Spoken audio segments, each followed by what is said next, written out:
This conference will now be recorded. This video I am discussing about improving command line productivity. So this session I am discussing about bash shell script. So how to create a bash shell script. So basics about for loops, exit codes. So in a Linux system, so I am going to log in Linux system. So we are using shell scripts we are using.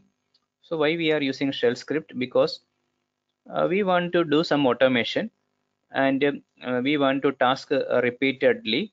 Same task we want to do it multiple time, we can do through shell scripting. So we are using shell scripting for automation and scheduling and all we are doing through shell scripting. So I'm going to log in as root user.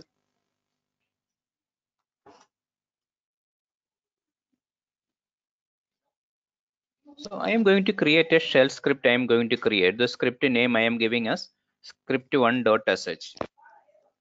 So in this I want to start the script by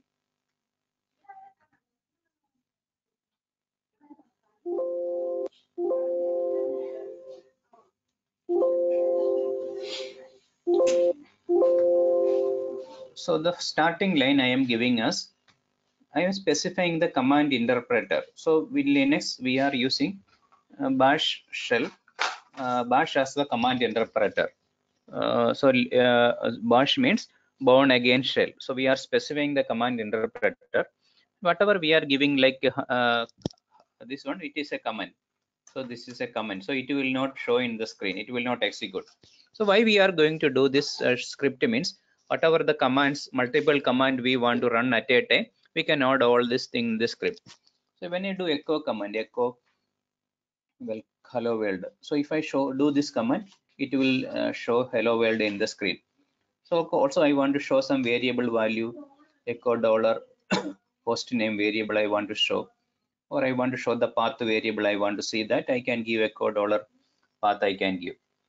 So this command or multiple commands I am going to run in this. So I can give ls tmb directory I want to do ls command.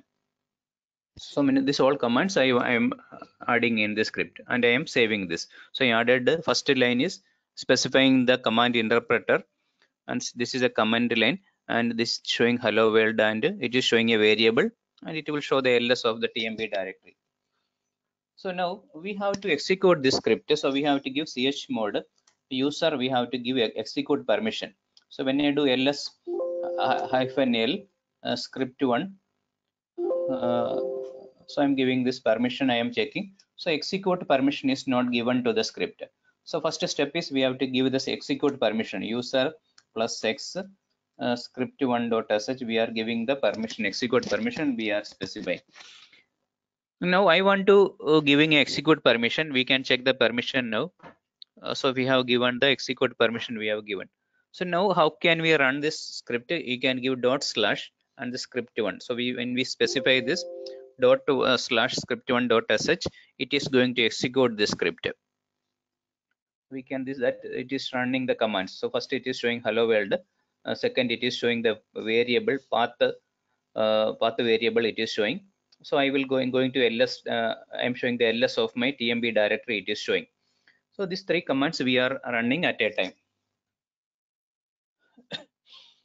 So we are creating like this. So I'm going to edit this again.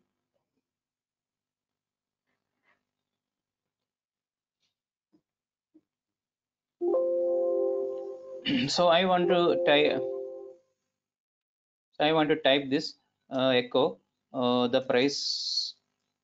I'm going to type like the price of a mobile is the $100. So I want to specify like $100 here, 100 USD. So I want to show like this.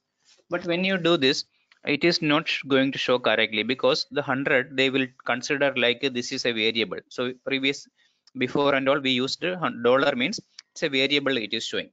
So it will consider like a variable. So if you execute, I want to show like the price of the mobile is 100 USD. I want to show. So I will try to execute this. So I'm going to execute this script. So you can see that it is showing 00 USD. So the command is showing 00 USD. So why it is showing?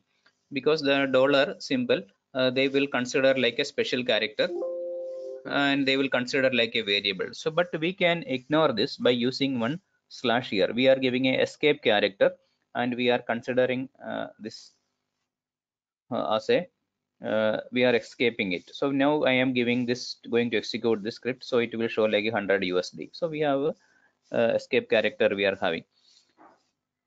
So now I am going to just showing the loop. How can we create some loop in this loop? So for example, if I do like this command, so I'm going to add a line here in this script. So I'm going to create a script. I'm creating vi script 2.sh, and I am adding first I am specifying the interpreter bin bash, and I'm going to add this line. So what it is doing is, so it will take the input. Host means they are making a variable called host variable. So the value is they are giving multiple values: host 1, host 2, host 3, and the semicolon means second command. After the semicolon, second command will work.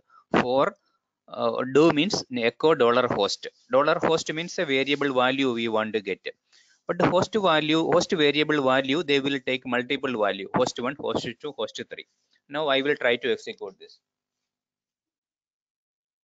So I'm going to execute this now. So I have to give chmod user plus x script 2.sh. I'm going to execute this value now. So I want to give execute permission I am giving. So I am going to execute this script 2.sh. I'm going to execute. So I'm going to run this script 2.sh script I am executing. So we can see that it is showing host 1, host 2, host 3, because the echo $host, they are taking 3 variables and they are doing like this.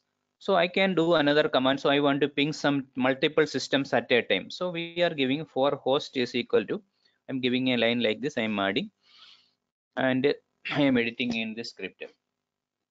So I'm going to vi so I'm going to edit the same script I'm editing, and I am adding this line. So we can delete the line. So I'm going to add this line. So what this is doing, I am creating a host as a variable, and we are taking the input host host google.com, yahoo.com, and we are going to do ping -c2. So I am going to run the second command for do ping -c2 means 2 times it will be pinging, but $host variable we are giving 2 inputs, yahoo.com and google.com. So I am going to run 2 systems at a time. So I'm going to save this, and I want to execute this. So I'm going to execute this // I'm executing. First you can, the first 2 commands, it is pinging the google.com. Second time they are pinging the yahoo.com. So that way we are doing. And if you know the IP address, multiple servers, systems we want to ping at a time, so I can add all the IPs here, and we can add in the script. So I'm going to change the script now. So I have given this host name. So in our local network we have to ping multiple systems by IPs. You can ping like this. So I have given 2 IPs, and I'm going to execute this. For host is equal to 2 IPs I have given, and it is creating a ping host variable it will take, and they are creating a loop we are creating. So multiple times we are going to ping it. So I'm going to run this script.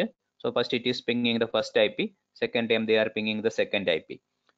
So this way we can do the 4 loops we can create. It is important.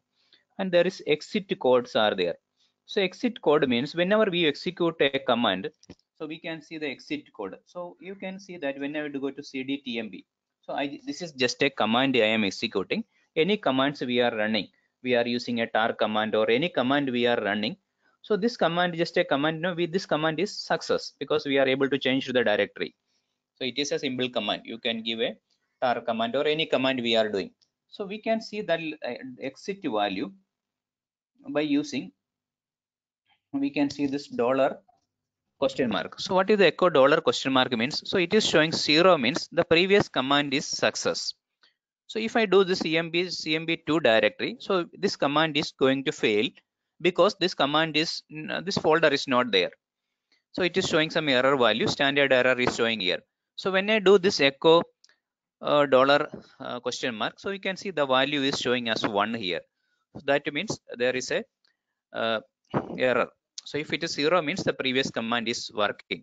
So we can do this for creating scripting. For example, I am running a command, so 1 greater than 0. So it is, that is correct, 1 is greater than 0, the exit value will be 0 because it's a run, this command is success. So I am giving testing 1 is greater than 0, a dollar question mark will show like a 0.